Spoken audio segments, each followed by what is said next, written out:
In this video, I will explain the difference between a deductive and an inductive argument. So broadly speaking, we can separate arguments into two different types. The first type are deductive arguments.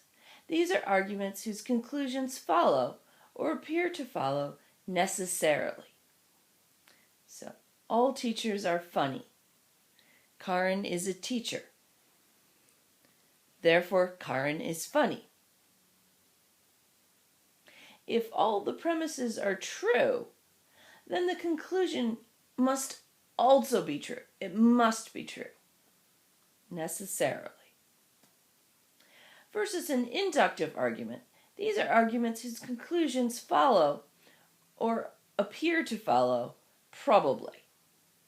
So if we say 90% of all teachers are funny, and then we say Karen is a teacher, then we can conclude that Karen is funny.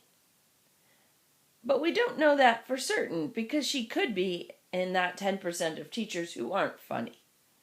So whereas in the first argument, if all teachers are funny, and if Karen is a teacher, well, then Karen must necessarily be funny.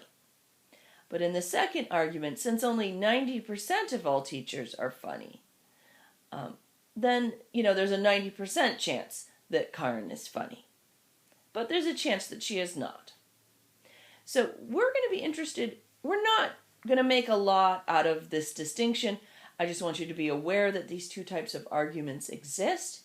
And the type of arguments we're going to be looking at exclusively are the deductive arguments. So looking at inductive arguments, that is a different branch of logic than what we will be doing in this class. So we will be focusing on the logic of deductive arguments. So it's important to know the distinction just so that we know that what we're dealing with.